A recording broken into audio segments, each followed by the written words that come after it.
Welcome, Kentucky Go Digital. I am so glad to welcome you to the 22nd episode of Kentucky Go Digital Live, our first official episode of our March series. I'm Elaine Abenatha, Technology Integration Specialist with McCracken County Schools. I am joined here by my awesome Kentucky Go Digital Live team.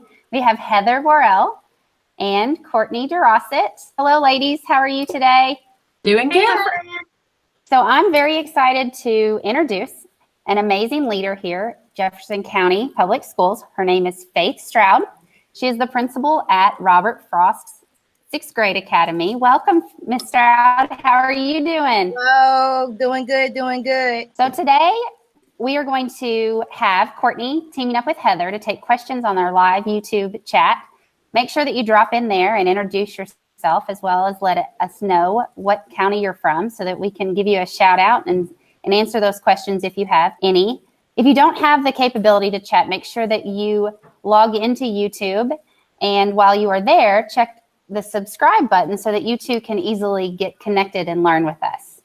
So Courtney and Heather are going to be watching for questions and feedback also on Twitter and the YouTube live channel. But Faith Stroud is an awesome principal, an assistant principal at Mazik Middle School and Lassiter Middle School, and then a principal at T.T. Knight Middle School, and now she's the principal at Robert Frost 6th grade academy. But today we're going to be talking to her about her adventure of going one-to-one on Chromebooks, and we're going to dive into what she's learned and how she's all these different things so that you too can learn and try to take a walk in her shoes and learn from her. So I'm going to hand the mic over to her and take it away, Ms. Stroud. All right, so I'm very, very excited to be here. A little bit about my school. The Robert Frost 6th grade academy has 475 6th graders. We're about 87 to 90% free and reduced lunch, depends on the year. Our demographics are pretty mixed, 43% African-American, 43% white, 9% Hispanic, 5% other. But the reality is a lot of our kids don't necessarily have access to digital resources at home outside of their cell phones, which sometimes also limits your ability to do flipped classroom and things like that if they don't necessarily have the access at home. What I tell people all the time is that the journey when you go one-to-one is it can be messy. I was at an ed tech team training where the presenter said, embrace the squiggle. And I really think you have to embrace the fact that when you start converting over to using technology on a regular basis, especially for pedagogical purposes, it's not a linear change. There's going to be highs, lows, ups, downs, going sideways. You're going to be all over the place, but you have to stick with it if you really want to be successful. And so basically, I framed my presentation today that with my goal of making somebody else's journey a little bit more easier than my journey. I started this 4 years ago with just the idea of how do I better support teachers? We expect teachers to differentiate instruction, have small group instruction, provide feedback to their scholars on a daily basis. When you look at the requirements of TPGES, we expect a lot of our teachers, but the question is, do our teachers really have the resources to do it? Mm-hmm. And so when I took over Frost, we were one of the lowest performing schools in the state, and we've been making steady gains since I've been the principal, but really putting resources in the hands of the teachers to make a difference. And so I hope this really helps. So I miss David Letterman, so I figured I'll format my presentation in the form of a top 10 list. So I'm going to share my top 10 things that I think as leaders, and when I say leaders, you could be a teacher, principal, superintendent, any leader that's helping to take charge and leading the efforts if your school is really thinking about being one-to-one. Here's my top 10 that I think every leader who's looking to go one-to-one needs to think about. I learned the hard way that with number 10, know the purpose of why you want to go one-to-one. When I first thought about going one-to-one, it was just because I was like, technology, yes, I'm a technology geek myself, and I was like, I knew I wanted technology, but I personally couldn't really verbalize properly to my staff at the time why go one-to-one, why the specific device or anything. And I think as a leader, before you just start making decisions, you really have to know the why behind why you want to go one-to-one. And it also needs to be something that you're passionate about as a leader, or the data says you need to be passionate about to really get the community buy-in, to get your stakeholder buy-in. And so for me, it helped that the technology solved the problem and it helped us with efficiency. And with having a school that's 90% free and reduced lunch, my why really was probably response to intervention. Having the technology in the classroom allowed for more co-teaching where the computers or the Chromebooks themselves were the co-teacher. It also helped teachers accomplish what was required in the standards for TPGS. And that was another way I was able to frame the why to my staff. With parents, I explained the why of, in our mission statement, it talks about we're here to develop 21st century leaders. And so I talked about with parents and scholars how technology helps us, and learning how to use technology, research with technology, create with technology will help our scholars be competitive in this capitalistic world. And for the teachers, I was also able to share the added benefit of how the technology was going to help with easing the demands of paperwork and organization because of digital workflow. When you go one-to-one, it does help with equity issues. Like I said, coming from I work with scholars who come from very poor communities. So being able to provide access that other kids might be able to have at home or other schools was huge for us. It helped relieve pressure on the library as far as, because, the library is such a limited amount of space that you can use on a regular basis. And it's a resource that when you have a bunch of classes trying to use that same resource at the same time, it limits the ability of kids to be able to do research for presentations. And so the Chromebooks for us and going one-to-one allowed more access for that type of critical thinking in the classrooms. And then versus having just one or two computer labs in the building and kids having to share computers, or kids having to share only 3 to 5 computers in the back of the classroom, having one-to-one access in the building, it just provides more access. And anecdotally, I've seen in classrooms where when the Chromebooks are out, kids are just naturally more engaged. We're dealing with a generation that's used to gaming, Nintendos, PlayStations, and things. That it's just something about when they have a device, they go. And oftentimes they'll go further than the teacher asked them to go. And so I think it's a valuable resource. I came up with some questions. When you talk about why do you go one-to-one, it's a very deep question to think about. Do you want to go one-to-one to go paperless? Are you trying to cut budget costs?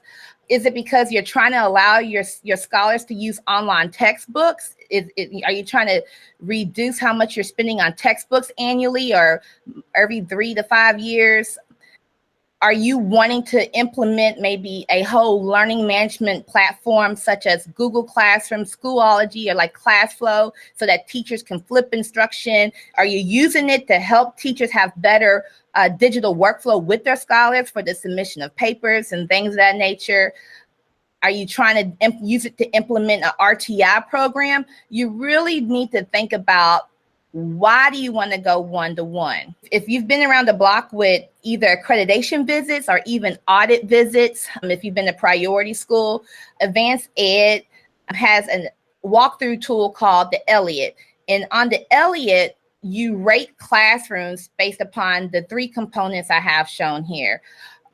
Scholars use digital tools, technology to gather, evaluate, and/or use information for learning. Scholars use digital tools, technology to conduct research, solve problems, create original works of learning. And then scholars use digital tools to communicate and work collaboratively for learning. And you have to really think about, what is the purpose of your technology? If you're a principal and you walk in the room, you need to think about, what do you expect to see? If you're a district leader, what do you expect to see when you've invested all this money in technology? What do you expect to see the scholars doing with those resources. And so those are things you need to think about. I made a huge mistake when I first started implementing one-to-one Chromebooks at my school, because I didn't do the research ahead of time. And if I had did the research ahead of time, one of the things I would tell every leader that's thinking about going to one-to-one to look into is the SAMR model. The SAMR model talks about it's the evolution of how do you see technology being used in your building. Are you just substituting? Are you augmenting? Are you modifying? Are you redefining? You really need to think about, how do you expect educators to use the technology to change what is happening instructionally in your building? Is it okay for just substitution? So they're just now, instead of a paper and pencil worksheet, they're doing a worksheet PDF online. Are they just augmenting? Do you see more blogging, illustrating, polling, things of that nature? Or are you really expecting to go up and then create documents where kids are storytelling and they're using infographics and they're communicating information and they're collaborating at such a high level that they're really creating dynamic projects? How, as a principal, did you handle the different points of teachers' abilities to do those things that on the different levels of the SAMR model? Were you okay with the entry-level teacher that didn't feel comfortable with this to be at just the substitution level versus the students creating? How did you handle that with for me, teachers? I had to be okay, because I can tell you I did a poor job of rolling out professional development. And because I did a poor job of rolling out professional development proactively to support my teachers, I ended up having to do professional development reactively based upon where my teachers were. If I had to do over again, I would have maybe did a survey to see where teachers would fall within the model as far as their comfortability with it. And it's not just with using it to change instruction, but I would even have to do a survey on familiarity with the computer itself, hardware itself, applications that we might be using, like Google Docs or whatever device you're using, the different applications that might have come with that device. I should have really did a needs assessment, differentiated the support before rolling out the technology. That's a big takeaway for those principals that are watching here now and saying, I'm about to go one-to-one. That's a huge takeaway, to be able to say, I'm going to figure out where my teachers are, and that way we can go from there. So that's I have a question. As a principal, how did you teach yourself, or how did you get the training in order to equip your teachers? So was it district? Was it state? Was it just a personal driven? How did you learn? Because it's always changing. This wasn't around when we had our teacher ed courses, Right. For me, I'm a fan of technology and I wanted to learn, and I happened to be on Twitter, and I started seeing stuff about EdCamp and different teacher leaders who were talking about being digital within their classroom. And I noticed that a lot of them were doing presentations and going to EdCamps. And so that was how I kind of self-taught myself. I expanded my PLN on Twitter. I started following people who were talking about Chromebooks, using Chromebooks. And then from there, I started following people that they followed. And I started going to trainings that they went to, like ESET 2, and then ed camps and things of that nature, to really kind of self-taught myself. And then I also did Google itself has free training online to do their Google level 1 and level 2 certification. And then you pay to take the assessment, but I did those on my own as well. A lot of times we will throw around lead learner, and that is just evidence that you are modeling how teachers should continue to fill their toolbox, and you're doing that as the lead learner of that school. So that's awesome. So keep on keeping on. I didn't mean to interrupt you again. No, you're fine, because I love it. I'm here to be of support, because I want, if anybody can learn from what I went through, I'm excited. Awesome. But yeah, you really, as a leader, to help you understand what your vision is for technology, I think you should do some research around the SAMR model, and that'll help you construct where do you think you go. But more importantly, it's going to help you construct your conversations you're going to have, because if you really have the time to do it right, you're getting stakeholder input and figuring out your entry point. And so it would be good for everybody to read, your teachers included, with this. At our school, because based upon our mission statement, a conceptual framework I use with my staff is the 4 C's, because part of our mission statement is we're 21st century leaders who soar to new heights, and we try to empower our scholars. So we use the 4 C's as a construct of what are the types of things I'm looking for when I'm in the classroom with the Chromebooks. Number 9, when you know your why, then it's going to help you choose the learning model you want implemented at your school and within classrooms. And that's going back to when I stated earlier, what do you expect to see in a classroom? Is it more of a virtual course? Are you okay with their self-directed learning on the computer? Are you expecting to see more of a blended learning model where maybe it's also like workshop model going on, where some kids are learning from the computer itself while other kids are with the teacher getting small group or one-on-one instruction? Are you expecting instruction to occur at night while they're at home? And so those are things that I learned that the teachers wanted to know. They wanted to know from me as the principal, what do you expect me to do? So that I know when I'm at home trying to demonstrate self-efficacy and I'm researching technology tools, I want to make sure I'm researching in the direction that the school wants me to research, if that makes sense. Faith, I also wanted to give you a shout out from Rhonda Cosby is on the show in the live chat. And she's one of your fellow JCPS admin friends, and she's doing an exceptional job out there at Chancey Elementary, leading by example with her teachers. She has some teachers in the show too. Melissa Miller is on the show with her. Okay. And Rhonda says, "Go Faith, go!" So she's very proud of you. And there are several other viewers as well. But yeah, and so that's the main thing. What do you want to see in that, and what level do you want to see it at? Because you need to be able to communicate that effectively to your staff. All right. And so these are just some pictures that I was going to show you of, like in the top right-hand corner, that's an example of the collaboration piece where kids are working together. And that picture, they would just happen to be on a dock, and they was communicating with each other and giving each other feedback on a project they was working at. But then on the left side, you might go into the classroom and see more of games occurring, that's whole group.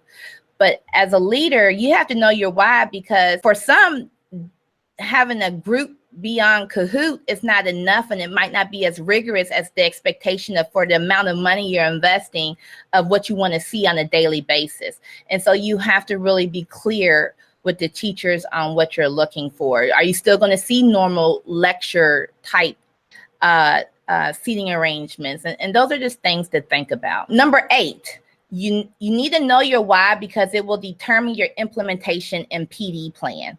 So for example, if your why is just to go paperless, maybe you might focus all your initial PD efforts around how to use a specific learning management system effectively. If it's to increase like project-based learning, maybe you're going to focus more on research tools that are available and ensure that your staff can truly use it and knows how to apply it to their discipline. If your why is interventions, then maybe you're going to focus on not just the technology, but on workshop model, on how do you rotate kids through stations while managing the classroom, while having the technology out.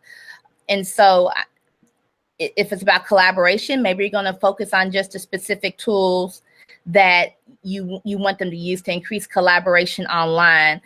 I'm moving to the direction now where I'm trying to improve instruction through the technology use. So I've been now focusing more of my efforts on, for example, my social studies teachers are diving deeper into how to use Google Earth, and we're getting ready to move towards purchasing and using Google Expeditions, where my math teachers use a lot of Google Drawings because of how you can do manipulatives online. My language arts department focuses more on Google Docs and those collaboration features. And so you really have to think about your why, because you don't want to just be spinning. If you don't know your why, you're just spinning and offering a hodgepodge of PDs that's not helping anybody. So Faith, you have differentiated your PD according to what those individual teachers or language or their subjects, what they've needed. Love that. Because we're finding that, like, for our math classrooms, like for us, the Google Classroom itself is not just enough of a tool to help implement technology in the classroom. Our math teachers needed real practical tools on if they're going to improve their pedagogy in math, they needed something to really help them do that. And so for us, Google Drawings helped with manipulatives, but at the same time, specifically with math, we've been working with them on the workshop model because of RTI, and we use Study Island as a whole school. And so it depends on the department and their specific needs, how we support them with the technology. Any questions with that? No, I love that. I love that. And then now it brings me back. You said Study Island. Now your entire school can have access to it and not just be stuck in the library and trying to rotate into those computer classrooms. Right. And actually, I have a period in the building where my whole school is on Study Island because I do the connection between MAP, where they have their individualized learning plan that they work on with Study Island. Yep. I love it. Daily.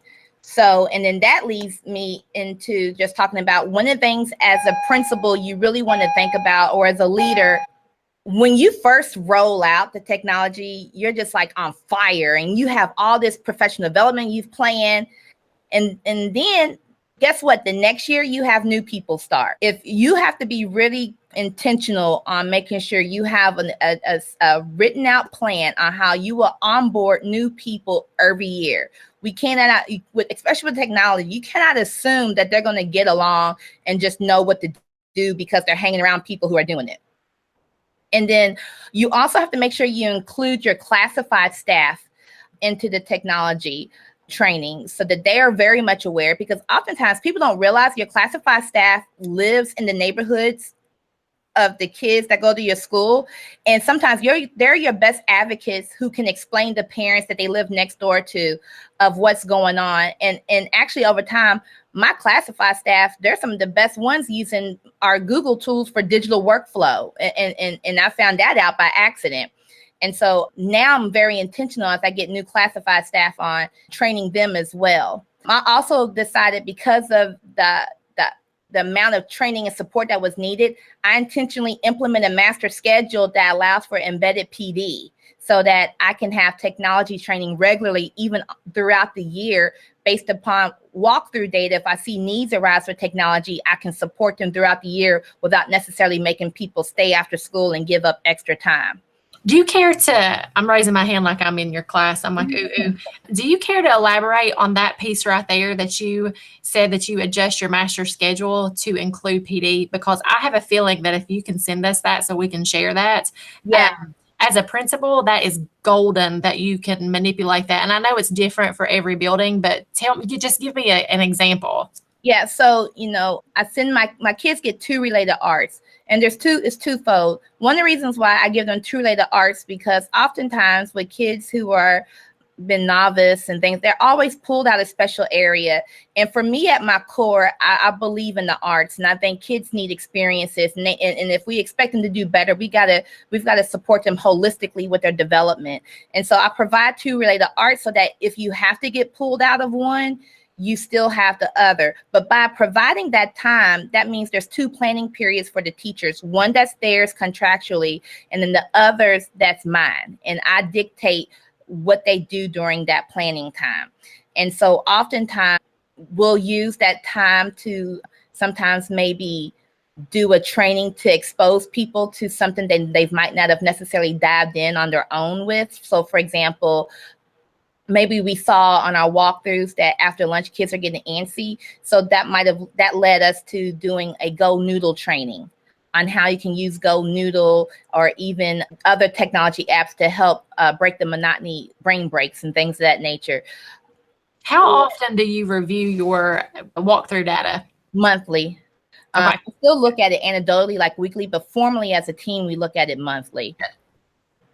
Or my data is showing that people we might not be seeing collaboration. So we'll actually create an activity where teachers have to go through the motions, because that's also what I learned. When it comes to professional development, you can't just talk about it. You actually have to have the teachers do it as if they're the scholars themselves. if you really want them to transfer it to their classroom. They need visuals. A lot of teachers, when it comes to technology, they need visuals and the actual practical implementation of it. And sometimes some of my EPD time is then I have them take an upcoming lesson and infuse it with the technology they learned. And then I can have my STC pop in and then give them feedback based upon what occurred. Awesome. I love that. Love that. Thank you. Yeah, that's amazing. And the last tip with knowing your why and then be able to create the vision, Google one-to-one in Kentucky or, in the nation, and find people's websites or try to schedule a visit to school that might be doing what you want to do. Because sometimes just seeing schools implement and being able to possibly talk to the teachers and talk to their scholars, you'll get the barriers, but also the successes that's come with their journey. All right. So my number 7 is, once you know your why, that'll determine what type of device you will need. And so we're in a way sort of shifting course. So no matter what, we're still a Chromebook school where a majority of our classes have Chromebook carts in them. But we learned that the Chromebooks for my arts department weren't necessarily the best devices for what they was trying to do instructionally. So now I'm getting iPad carts for my arts department while everybody else is still using the Chromebook carts. And so your why is going to help determine what type of device that you want. Also, you need to think about, are there other devices? Because now we're also next year looking into purchasing the Google Expeditions for the social studies teachers so that they can do more virtual field trips and things of that nature as well with the VR environment. And so you have to really think about all that when creating your plan. And then at my school, we don't allow the kids to carry the Chromebooks. We tried that out our first year. When you have 6th graders take Chromebooks to the cafeteria and you've got ketchup, ranch dressing, and everything else, you learn, I don't know. Our first year, we had a lot of devices broken just because 6th graders sometimes are clumsy, and it wasn't that they was dropping them on purpose. So we made the investment, because if you go with carts for every room, you actually have to buy more Chromebooks than there are actual kids. And so you really need to think about, how do you expect Chromebooks to move throughout the building?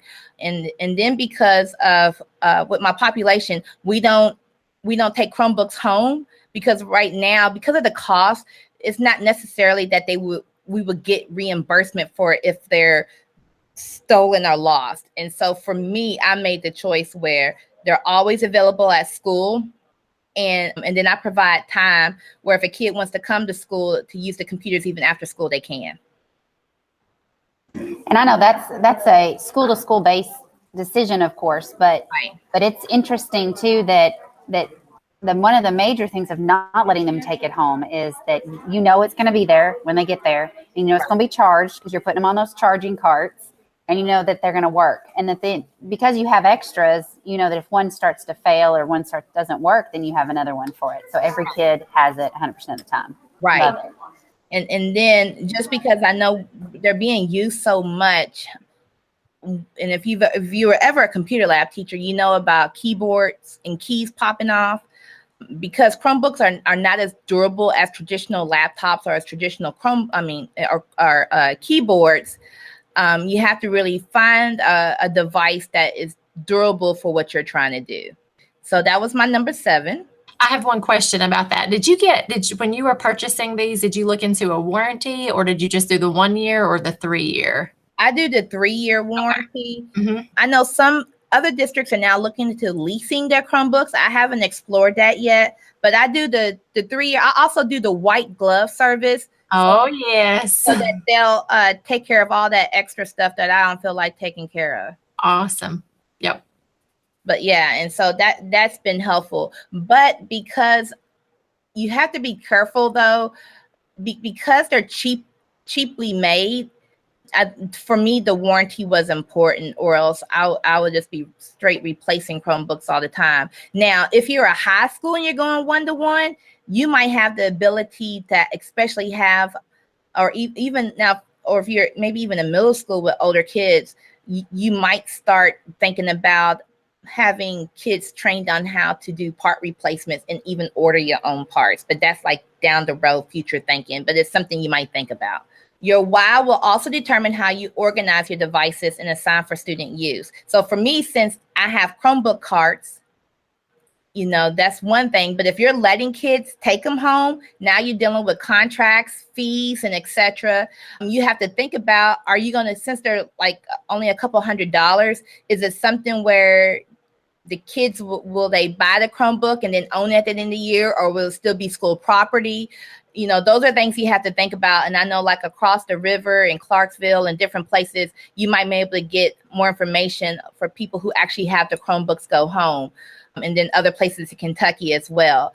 Now here we have Chromebook carts for our teachers, but you need to think about what type of cart. Do you want one that can break apart, different things like that? Now, because that means you have multiple kids using computers in multiple classrooms, we give every scholar a number. So if you're number one in math class, that means you're number one in social studies, you're number one in language arts, and etc. So that any Chromebook might only be used by 4 to 5 kids at a time, which makes it easier to isolate if there is damage to the Chromebook. And then I chose not to pay for a monitoring service where a teacher could sit at their desk and see all the screens. It's an expectation for me personally, where I expect you, especially dealing with 6th graders, I want you up walking around the room. But I know some people do buy those services so that the teacher can see what's going on the screen and be able to monitor. So that's a decision. That's a financial decision you might have to make. And then more of my district is in charge of the online management system. They've now made the decision that I don't access the console management part of Google. They run it for the whole district. There's pros and cons to that, because I have to call them a lot to be like, hey, I need this done, or hey, I need these Chromebooks grouped this way. But if you're using Chromebooks, there's actually a way where you can group your Chromebooks. So for example, if there's a specific application that I want pushed to all the math teachers, I can push it to those groups that are organized for math teachers versus having to push an app to all of the Chromebooks in the building. And the same thing if you're watching in your high school, like the new EOC requirements, that test nav program that can be pushed out. So if you have Chromebooks or you're thinking about Chromebooks, it's an easier, install. Yeah. Chromebooks are easier to push out as opposed to have to go manually to every single computer. So that's a great point. That was nice. That's why part of the reason that drove us to grouping them was we was able to push out to the rooms map testing. And that was the only app they can even open the way we set it up. When they opened their computer, it went straight to the map test. And then once we finished, we could remove that and then have it back to normal access again. So that was nice. We have a question, Faith, from Melissa Mill. What were the teachers using for digital citizenship to work with the kids? Okay. Common Sense Media has a lot of resources. We kind of created our own where we have a PowerPoint that they go through, and the teachers do lessons at the start of the school year, and then they sign off on an agreement regarding proper use. I want to throw in too, I know there's tons out there, but I'm a huge fan of the digital driver's license. It is very thorough. And I've actually, I have my license too. And so I've gone through it, and I know a lot of teachers have, and I know that there's tons of options, but that is one too that breaks it down by different modules based upon grade. So high school may be, exposed to different things. So their level, they may look at something a little bit differently as opposed to the elementary school. So I don't know, Faith, have you all looked at that one? And I know Google just came out with something this summer that I haven't had time to look at yet. I haven't looked at that one either. So I wanted to chime in on the digital driver's license. That was actually created by our chief digital officer here in Kentucky, Dr. Marty Park, and in collaboration with UK's Dr. Jerry Swan. So they built that together, and students had a lot of input in the revision of the DDL, the digital driver's license. And it's our favorite word. of all on Kentucky Go Digital Live, the F word, which is free.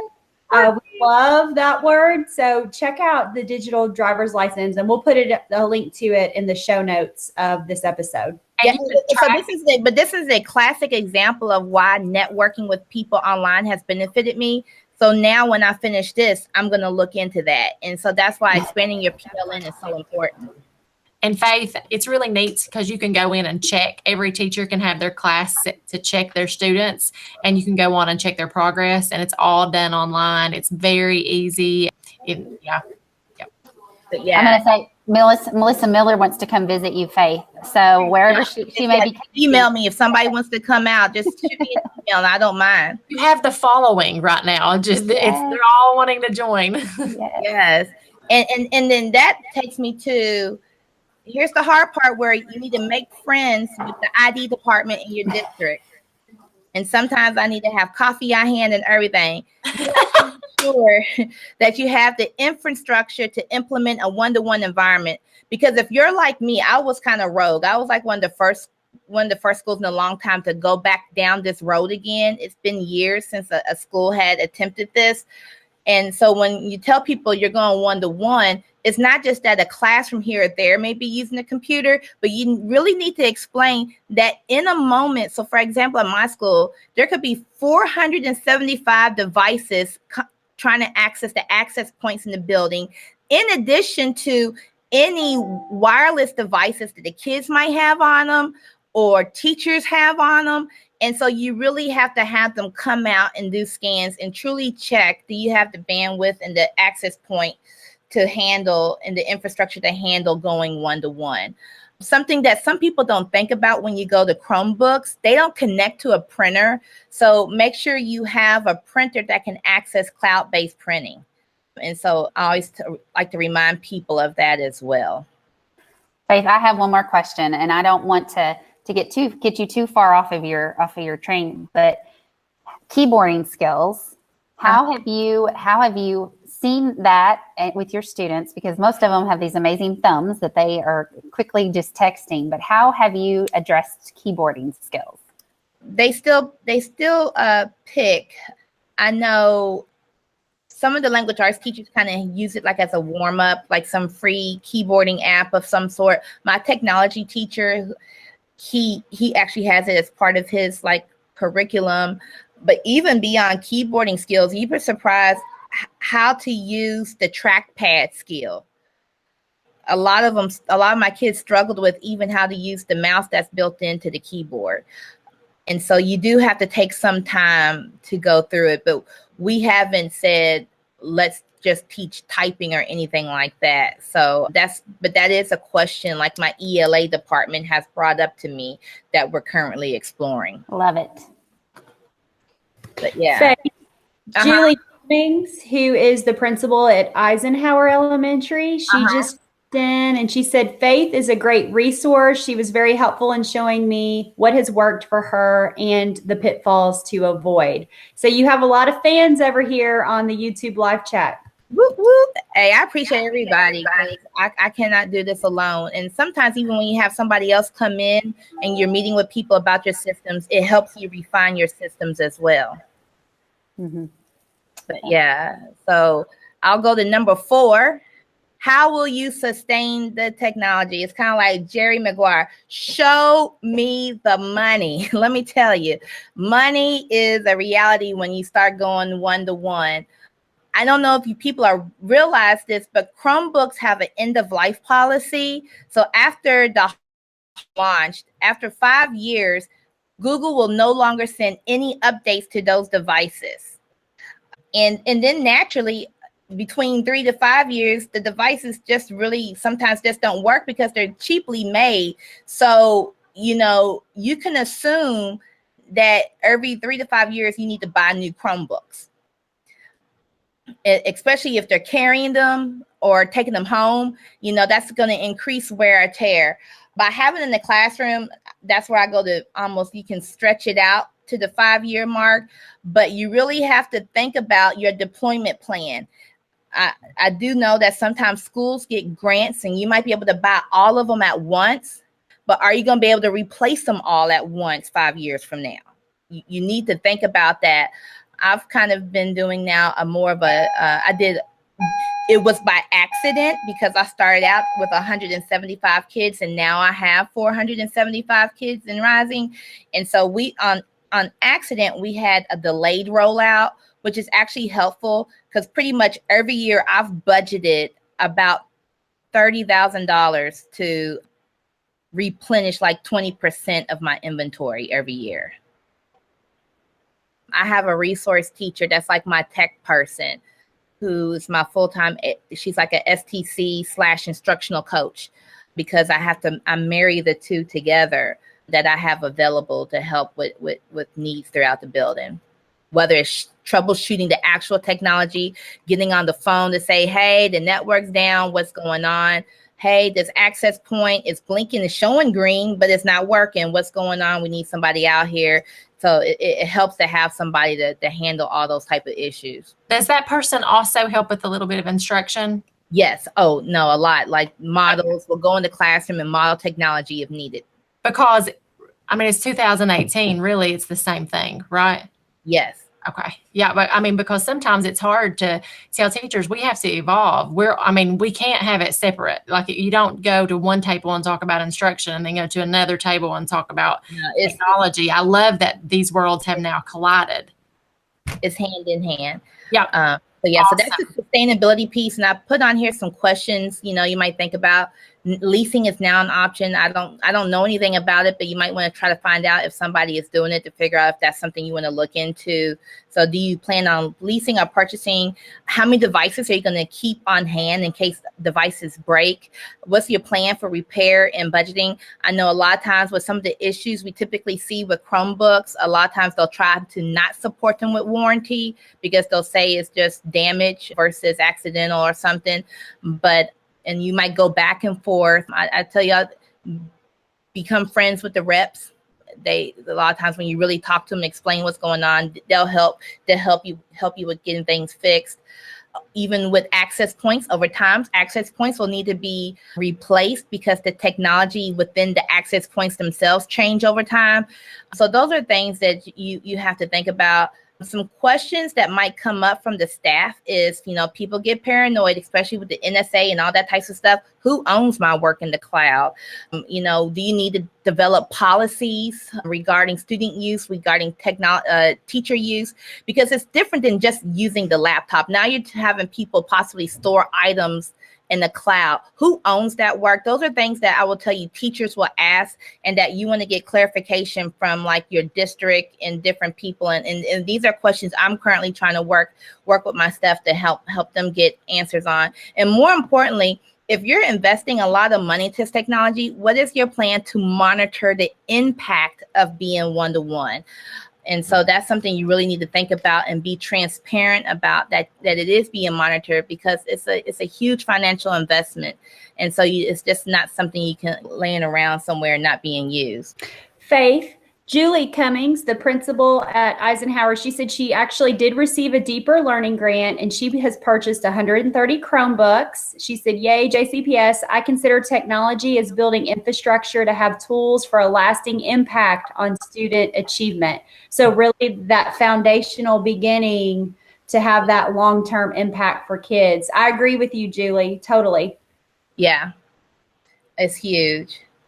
And then number 3, talking about, how they're used and the management, you need to ensure that Chromebooks devices are being taken care of by the students and teachers. And I hate to put an emphasis in teachers because sometimes teachers teach with blinders and the management of the devices itself is not as strong.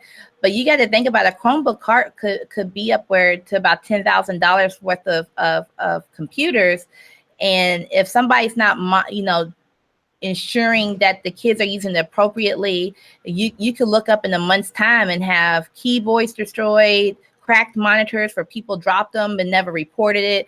And so even though, yes, you trust your staff and you expect good instruction to occur, you still have to have systems in place to check to make sure that the Chromebooks are being used appropriately, to determine whether or not you need to review expectations with the right stakeholder. Need to have a system on how do people report that it's damaged, and that's where it helps to have a full-time person, maybe even a Google form that the teacher or the scholars can fill out to report damage or something need to be fixed. You got to have in my staff handbook is a expectation for proximity control and monitoring the technology, and a statement that if we see that it's not being managed effectively, that, you know, you hate to do it, but sometimes you might have to pull the Chromebook cart.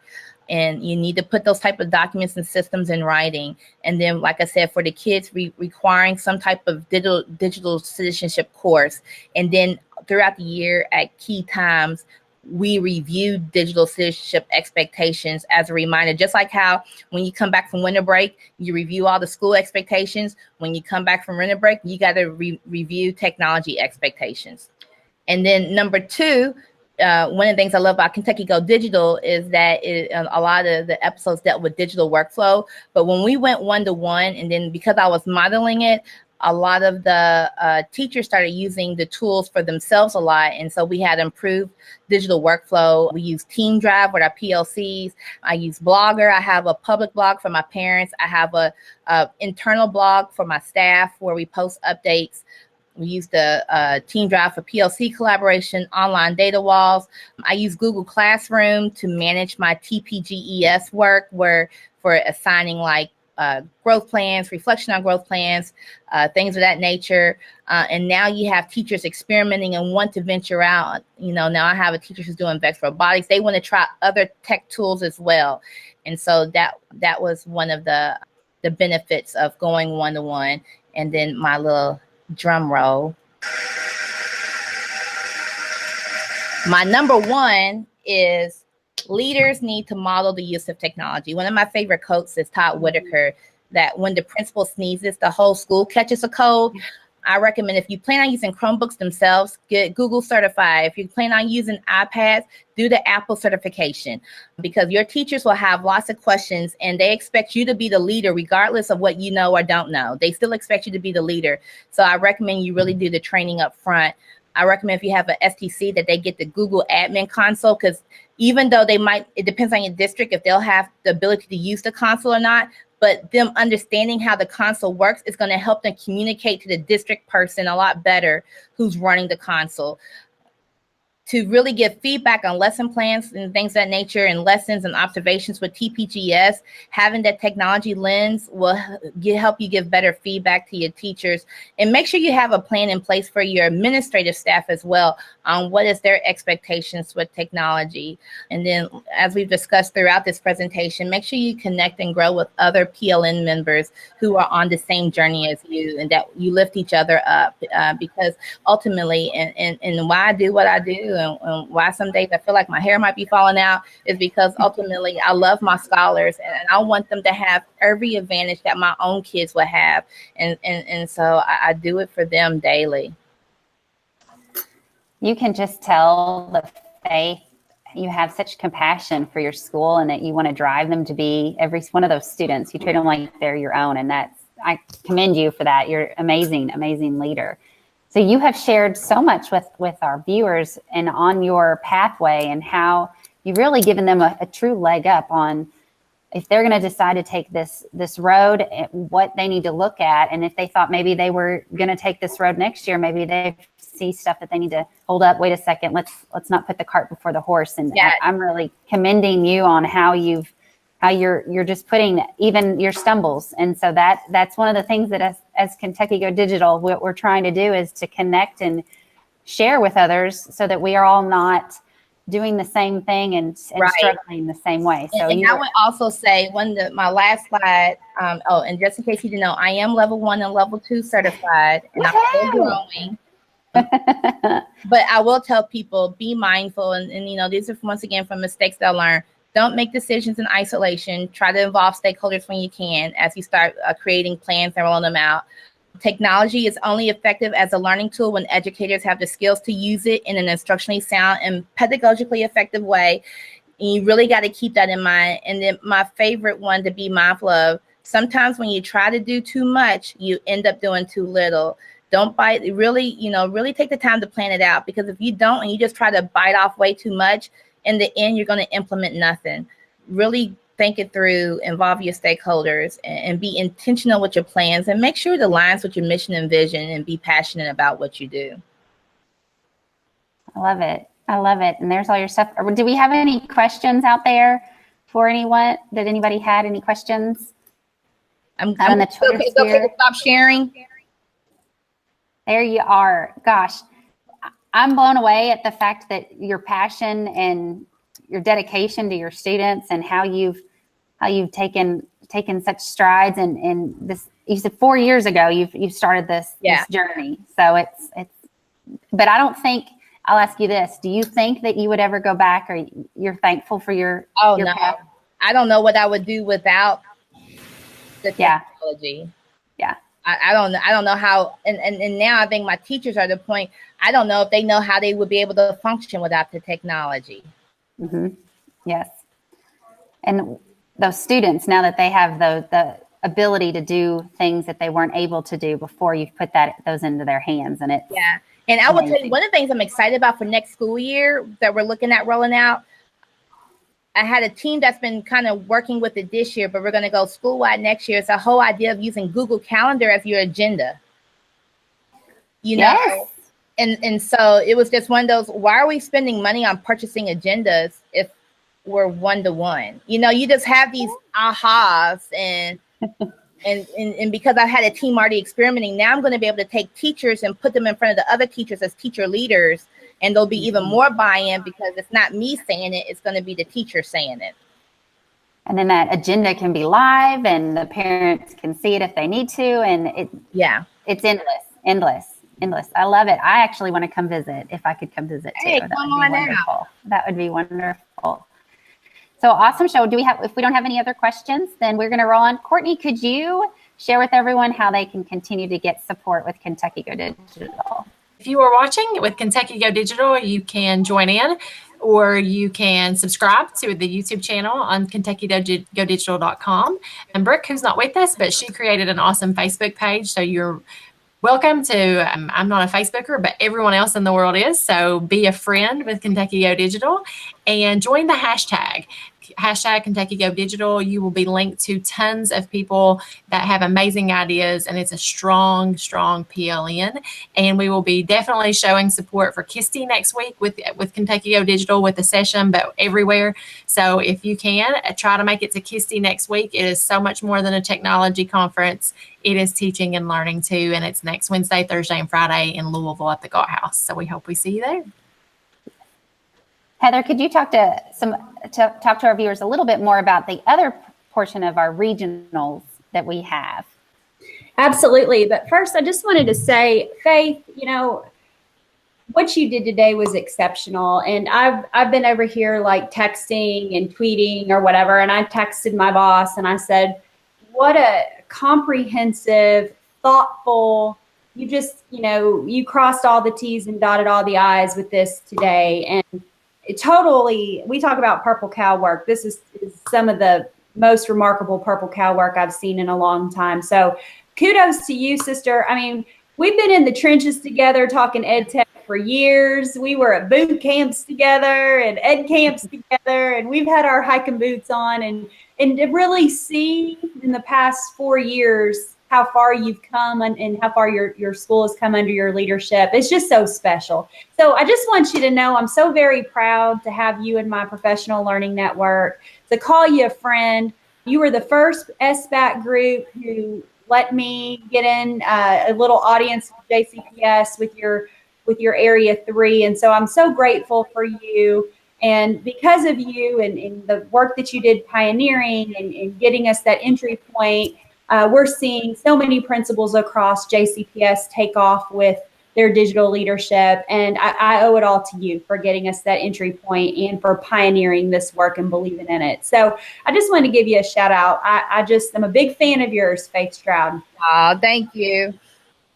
So regional events, they're coming up. We're going to talk more about those regional events after KISTI. We'll have a forum for everyone to register. All of the regional events are free, and they showcase Kentucky Go Digital leaders across the state. More details coming soon.